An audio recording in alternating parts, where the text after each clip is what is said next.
Hi, I'm Lauren from Lauren Taylor Made, and welcome back to my craft room. Today I'm excited to share with you a video that I had originally released on the Whimsy Stamps video channel. I will link that video down below so you can head over there if you aren't already subscribed to find my videos just about every single Sunday.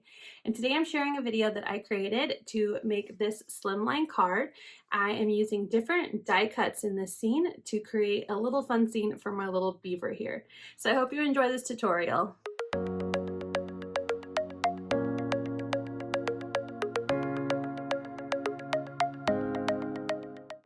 Hi, it's Lauren and welcome back to the Whimsy Stamps YouTube channel. Today I am sharing with you how you can create a very simple scene using different die sets from Whimsy Stamps.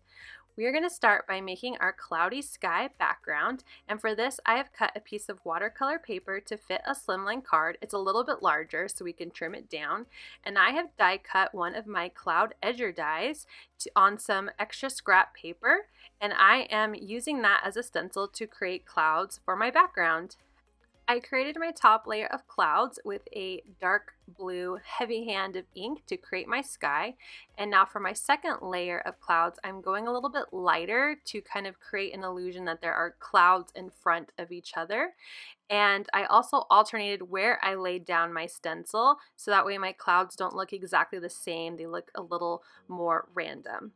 And once I was done with that, I cleaned off my workstation, and now we're going to work on creating some water. I used the wavy die from the Stitch Border Die Trio on some blue cardstock, and now I am trimming it to fit in that bottom right hand corner of my background.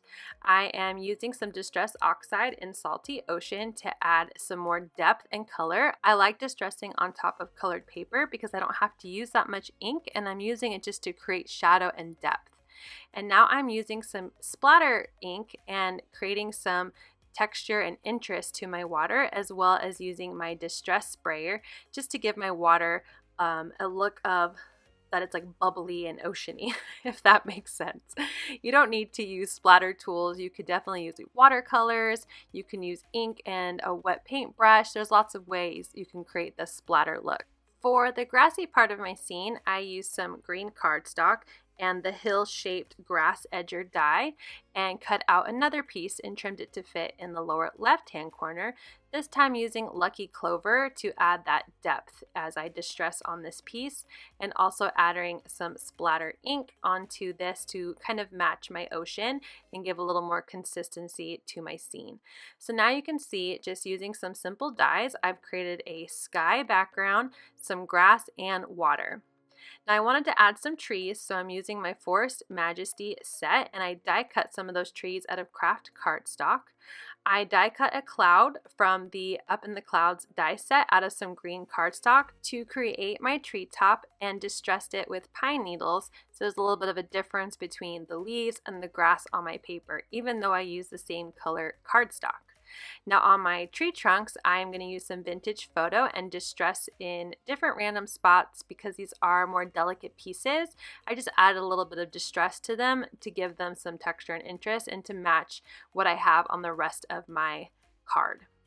So now I'm going to trim my sky piece down to fit onto my slimline card, and I'm trimming it down to 8 1/4 by 3 1/4 so I have a bit of a border when I put it onto my card base. And I'm layering my water and grass to determine if I need to trim these pieces down as well. Now if I didn't have the trees, I think this would be perfect. It's a nice scene, plenty of room to put critters or whatever you want to put into the scene.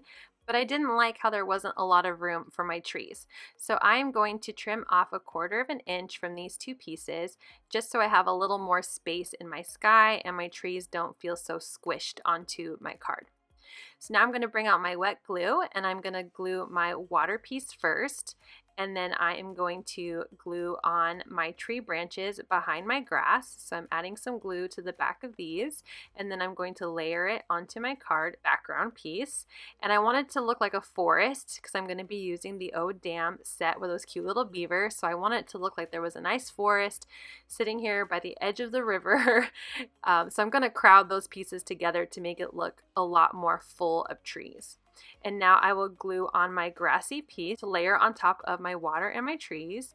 And then I want to pop up my leaves of my trees. So I'm going to bring out some foam tape, trim off the excess of those tree trunks, and then layer a piece of that foam tape where I want my tree top to be. Peel off that release paper, place down that green piece, and then trim off the excess. And now it looks like a bunch of trees. Now I'm going to adhere this to my card base. I've cut a piece of Kraft cardstock, so that way I have an 8.5 by 3.5 base. It's 8.5 by 7, and the 7 side is scored at 3.5. And now my scene is ready for some critters. So like I said, I used the new Oh Damn stamp set, and I have already stamped and colored and die cut with their matching dies, the tree trunk, a bush, and a couple of beavers, as well as one of those little tufts of grass. And I'm laying everything out to see how it all fits, and I think I'm just going to go with this one beaver. So I'm going to alternate between wet glue as well as some foam squares just to add a bit of dimension to my card. So I'm layering my log here, and I realized I probably should have done this before I glued it to the base, but that's okay. I'm going to bring in some small scissors and trim it down so it's flush with the edge of my background pieces, and then use some foam squares to pop up my little bush. I like, layering and giving everything a little bit of depth on my card. I'm gluing my grass tuft here, and then I will pop up my little beaver with his fish. And there we go, a nice easy scene. And I'm going to bring out my quick strips. I love this stamp set. It's so great. And I am going to use the sentiment "You're totally amazing" because I'm not sure if I'm going to use this as a birthday card or a thank you card. It's such a great sentiment that can be adapted really for any type of event. I'm using my VersaFine ink to stamp that right onto my card here, and now we have the final card. I hope you enjoyed this tutorial of how you can use your dies to create some scenes for your cards. Thank you so much for watching. Make sure you hit like and subscribe, and have a great day.